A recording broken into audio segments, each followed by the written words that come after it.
बुलंदशहर नाम के एक गांव में बजरंगी नाम का एक मिठाई वाला रहता था। उसकी एक मिठाई की दुकान थी। बजरंगी की खासियत थी कि उसके हाथ से बना हलवा जैसा हलवा कहीं नहीं बनता। इस वजह से वो बहुत मशहूर था। लेकिन इस बात का बजरंगी को कभी घमंड नहीं हुआ।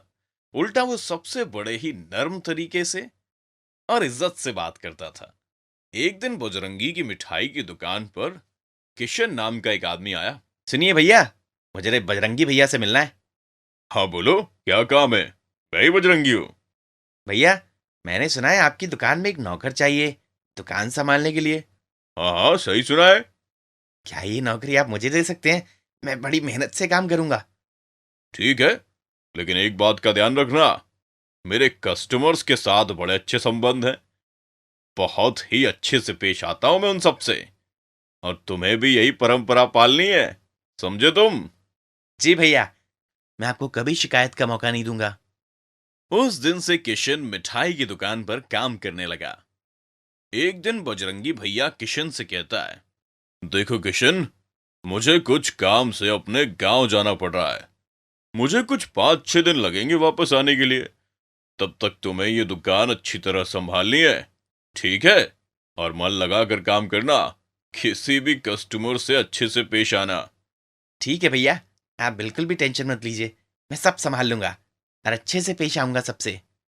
ऐसा बोलकर बजरंगी गांव के लिए निकल जाता है और किशन दुकान संभालने लगा। लेकिन कुछ ही दिनों में बजरंगी की दुकान में ना होने के कारण फायदा किशन लेने लगता है।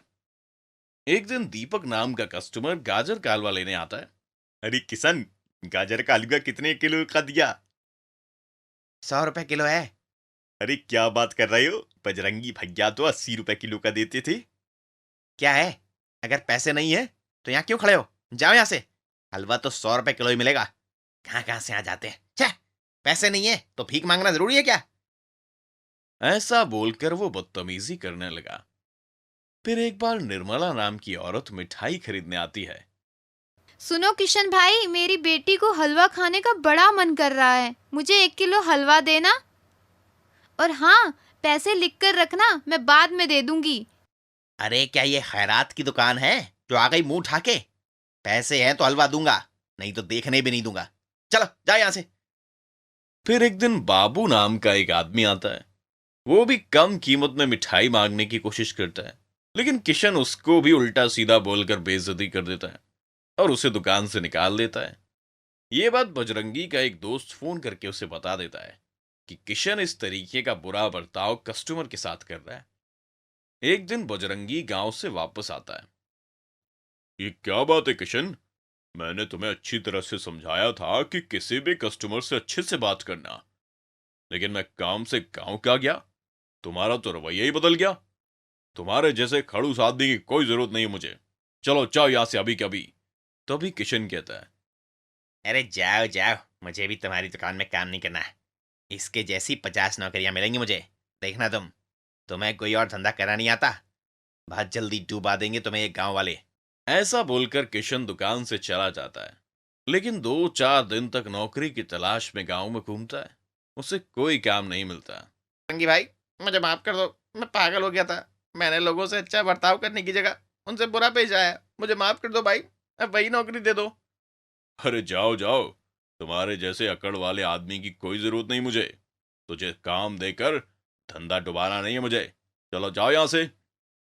ये देखकर किशन बड़ा ही निराश हो जाता है और क्या करे यही सोचता रहता है। तभी उसे निर्मला नाम की औरत दिखती है। निर्मला बहन, मैंने आपसे उस दिन बड़ा ही बुरा बर्ताव किया। बजरंगी भाई ने मुझे काम से निकाल दिया। लेकिन अब मुझे पता चला अच्छे बर्ताव का फल क्या होता है। कृपया आप मुझे माफ कर दो। बजरंगी भाई से नौकरी दिला दो। चाहूँ तो मैं आपके पैर पड़ता हूँ। अरे कोई बात नहीं किशन, गलती इंसान से ही होती है। चलो उठो, पैर पड़ने की कोई जरूरत नहीं है। चलो मेरे साथ, मैं बजरंगी भाई से बात करती हूँ। निर्मला और किशन बजरंगी के पास जाते हैं। निर्मला बजरंगी से कहती है, देखो बजरंगी भाई, किशन को अपने किए का पछतावा है। उसे माफ करके एक मौका और दे दो। ये क्या कह रही हो निर्मला? ये वही आदमी है जिसने तुम्हारा भी अपमान किया था और आज तुम उसी की तरफ से बात कर रही हो। बजरंगी भाई, आखिर हम इंसान हैं और गलती अक्सर इंसान से ही होती है, जानवर थोड़े ही करेंगे, इसलिए इसे माफ कर दो। ये सुनकर बजरंगी भी सोच में पड़ जाता है और किशन को अच्छी तरह से समझाकर नौकरी पर वापस रख लेता है। गुड़गांव नाम के एक गांव में नारायण नाम का एक आदमी रहता था। वो रोज जंगल में जाके लकड़ियां काटता था और उसे बाजार में बेचता था। उससे मिलने वाले पैसे से वो अपना और अपने परिवार का पेट पालता था।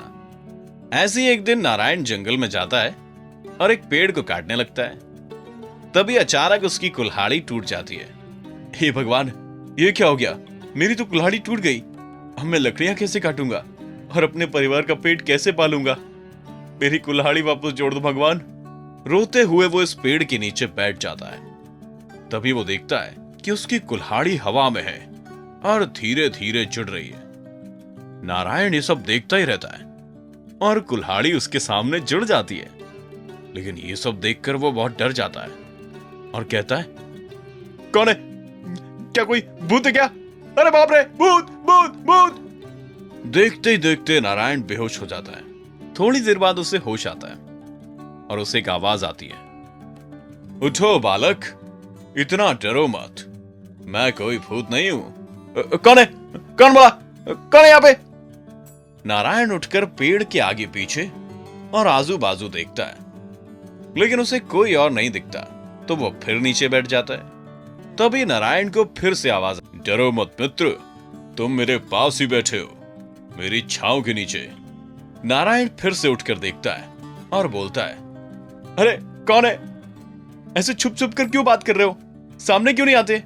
अरे मित्र, मैं तुम्हारे सामने ही खड़ा हूं। तुम अभी जिस पेड़ के नीचे बैठे हो, मैं वही पेड़ बोल रहा हूं। अरे ऐसा कैसे हो सकता है? कोई पेड़ भी भला बात कर सकता है क्या? मैं एक विशेष पेड़ हूं मित्र। भगवान ने मुझे जादुई वरदान दिया है, इसीलिए मैं बात कर सकता हूं। ये देखकर नारायण उस पेड़ के पास बैठ जाता है और बोलता है, हे जादुई वृक्ष, मैं गरीब आदमी हूं, रोज जंगल से लकड़ियां काटकर बाजार में बेचता हूं और अपने परिवार का पेट पालता हूं। लेकिन आज मेरी ये कुल्हाड़ी टूट गई, लेकिन तुमने इसे जोड़ दिया, अब मैं लकड़ी काट सकता हूं। नहीं मित्र, मैंने तुम्हारी कुल्हाड़ी ठीक कर दी। अब मैं तुमसे विनती करता हूं कि तुम लकड़ी मत काटो। ये क्या कह रहे हो वृक्ष? अगर मैं लकड़ियां नहीं काटूंगा तो अपने परिवार का पेट कैसे पालूंगा?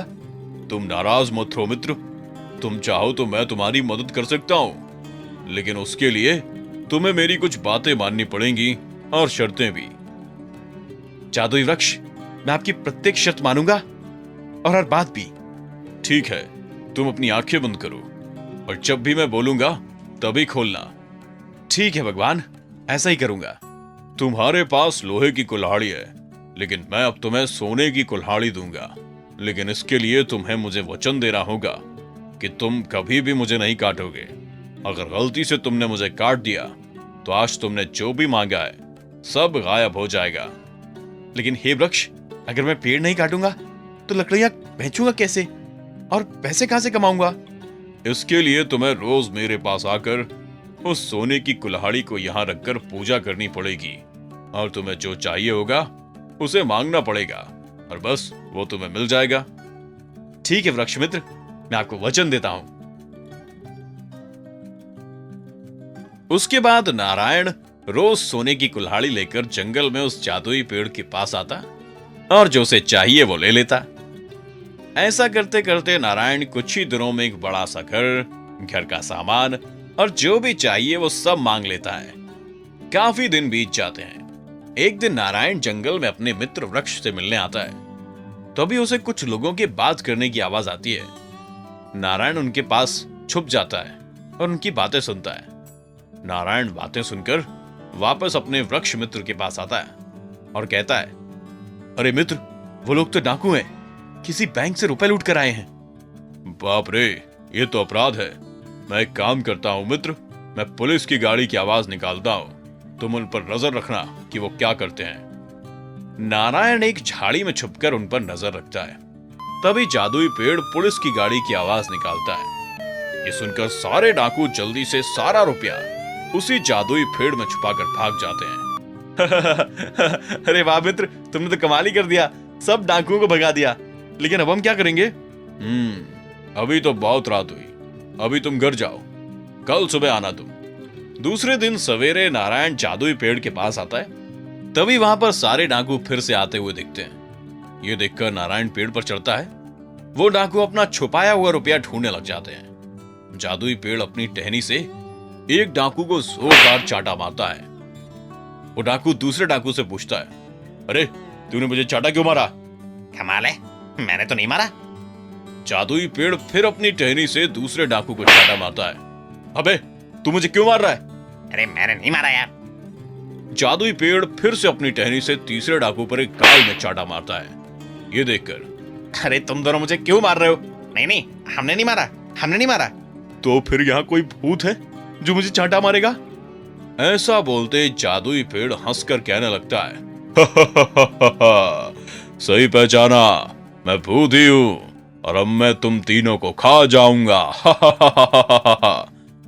ये देखकर कि एक पेड़ बात कर रहा है, तीनों डाकू भूत भूत कहकर वहां से भाग जाते हैं और जादुई पेड़ नारायण से कहता है, मित्र, अब तुम ये सारा पैसा लेकर गांव के पुलिस स्टेशन में जाओ, जो हुआ सब बताओ। नारायण ठीक वैसा ही करता है और पुलिस भी नारायण को उचित इनाम देती है। प्रकाश नगर नाम के गांव में हरिया नाम का एक आदमी अपनी बीवी और लड़का नरेश के साथ रहता था। हरिया गरीब था, लेकिन उसका लड़का नरेश निहायत ही बेशर्म और नाकारा था। वह सिर्फ कॉलेज में मस्ती करने के लिए जाता था और हर वक्त अपने माँ बाप से फालतू खर्च करने के लिए पैसे मांगता रहता था। उसके माँ बाप उसे काम करने के लिए समझाते समझाते थक गए थे, लेकिन नरेश सुधरने का नाम ही नहीं ले रहा था। एक दिन नरेश अपने पिताजी से कहता है, पिताजी, मुझे कुछ रुपए चाहिए। किस लिए रुपए चाहिए बेटा? मुझे कुछ काम है पिताजी। कैसा काम बेटा, जरा मुझे भी बताओ। अरे पिताजी, अब हर बात आपको बताता रहूं? हाँ, अब बस सवाल मत पूछिए, पैसे दीजिए बस। ना चाहते हुए भी नरेश के पिताजी को उसे पैसे देने पड़ते हैं। नरेश वो पैसे लेकर अपने दोस्तों के साथ मौज मस्ती करके खर्च कर देता है। फिर एक दिन नरेश और उसके दोस्त बाजार से एक मोबाइल की दुकान से आगे जा रहे थे। तभी वो देखते हैं कि एक नया मोबाइल लॉन्च हुआ है। नरेश का एक दोस्त बिरजू, अरे नरेश, देख रहा है, नया मोबाइल लॉन्च हुआ है मार्केट में, बड़ा ही अच्छा दिख रहा है। ये मोबाइल अगर मिल जाए तो मजा आ जाए। आय हाय, क्या कहते हो? इसमें कौन सी बड़ी बात है, मैं कल ही खरीद लूंगा। शाम को ही नरेश अपने माँ बाप के पास जाकर कहता है, पिताजी, मुझे 50,000 रुपए चाहिए, कुछ काम है। अरे बाप रे, इतने रुपए किस लिए चाहिए बेटा? मुझे लेटेस्ट मोबाइल लेना है पिताजी, जिसमें लेटेस्ट फीचर्स हैं। लेकिन इतने रुपए का मोबाइल लेना जरूरी है क्या? इतने रुपए तो मेरे पास नहीं है। अरे क्या पिताजी, आपका एक ही बेटा हूं मैं, और इतनी सी ख्वाहिश भी पूरी नहीं कर सकते हो आप? ठीक है बेटा, मैं कल सुबह तुम्हें रुपए देता हूं। नरेश वहां से चला जाता है, लेकिन ये बात सुनकर उसकी माँ पिताजी से कहती है, अजी सुनिए, इतने रुपए तो हमारे पास नहीं है, फिर कहाँ से देंगे आप नरेश को? कल गांव के जमींदार से उधार ले लूंगा। दूसरे दिन पिताजी गांव के जमींदार के पास जाते हैं और 50,000 रुपए उधार लेकर नरेश को दे देते हैं। तभी नरेश जाकर नया मोबाइल खरीद लेता है और मोबाइल से सेल्फी निकालता रहता है। तभी उसके दोस्त वहां आते हैं। अरे नरेश, क्या बात है, नया मोबाइल, वाह यार, मजे है तुम्हारी तो। अरे इसमें कौन सी बड़ी बात है। कुछ दिन बीत जाते हैं। फिर एक दिन कॉलेज जाते वक्त बिरजू नरेश से कहता है, अरे नरेश, ये कॉलेज को पैदल जाने से बड़ा परेशान हूँ यार, तुम्हें नहीं लगता कि एक मोटरसाइकिल होनी चाहिए तुम्हारे पास? हाँ यार, ये तो बिल्कुल सही कहा तुमने, सब तो है मेरे पास, बस एक मोटरसाइकिल नहीं है। हाँ जी, पिताजी से इस बारे में बात करता हूँ। नरेश शाम को घर जाता है और अपने पिताजी से कहता है, पिताजी, अब मेरी पढ़ाई पूरी हो गई है, अब मेरी पढ़ाई पूरी हो रही है, ये आखिरी साल है। मैं सोच रहा हूँ कि अब कोई नौकरी कर लूँ, लेकिन जॉब खोजने के लिए एक मोटरसाइकिल चाहिए, उसके लिए मुझे 1 लाख रुपए चाहिए। पिताजी और माँ ये सुनकर बहुत खुश होते हैं कि उनका बेटा अब नौकरी करने की अपनी जिम्मेदारी निभाना चाहता है। इसीलिए पिताजी दूसरे दिन ही गांव के जमींदार से और कर्जा लेकर आते हैं और नरेश को मोटरसाइकिल दिलाते हैं। लेकिन नरेश उस मोटरसाइकिल से घूमकर अपना कीमती वक्त बर्बाद करता है और जब भी पिताजी नौकरी के बारे में पूछते, नरेश बात को टाल देता। ऐसे ही कुछ दिन बीत जाते हैं। एक दिन गांव का जमींदार कर्जा वापस मांगने उनके घर आता है। देखो अरिया, तुमने मुझसे 1,50,000 रुपए का कर्जा लिया है, जिसका असल तो तुमने वापस दिया नहीं, लेकिन ब्याज भी नहीं दिया। अगर 1 महीने के भीतर मेरा रुपया मुझे नहीं मिला तो तुम सबको इस घर को खाली करना पड़ेगा। नरेश ये बात सुनता है और वो अपने पिताजी से पूछता है, अरे पिताजी, आपने कौन सा कर्जा लिया जमींदार से? अरे बेटा, जो तुम्हारा मोबाइल है, नई मोटरसाइकिल आई है, वो कहां से आई बेटा? उसके लिए पैसा कहां से आया? ये जमींदार से कर्ज लेकर ही तो आया है। हे भगवान, अब मैं कर्ज कैसे चुकाऊंगा? नरेश ये बातें सुनकर बड़ा दुखी होता है। वो तभी एक छोटा सा रिक्शा बनाकर अपनी मोटरसाइकिल से जोड़ देता है और गांव में मिनी रिक्शा के जैसे चलाता है और रोज अपने पिताजी को मिले हुए रुपए देता है। नरेश के दोस्त उस पर हंसते हैं, लेकिन नरेश किसी भी बात पर ध्यान नहीं देता है और अपना मिनी रिक्शा ईमानदारी से चलाता है और कुछ ही दिनों में थोड़े थोड़े करके जमींदार का पैसा चुका देता है। नरेश अपने माँ बाप से कहता है, मुझे माफ कीजिए पिताजी, मैंने अपना कीमती वक्त बर्बाद किया, जिसकी वजह से आपको बहुत तकलीफ हुई। नहीं बेटा, अब तुम जिम्मेदारी से अपना काम कर रहे हो। ऐसे ही मेहनत करते रहो बेटा, तुम बहुत बड़े आदमी बनोगे। कुछ ही दिनों में वो एक एक करके काफी सारे मिनी रिक्शा खरीद लेता है और उसे चलाने के लिए गांव से लोगों को नौकरी भी देता है और जल्दी अपनी खुद की रिक्शा सर्विस आसपास के शहर और गांव के लिए भी शुरू करता है।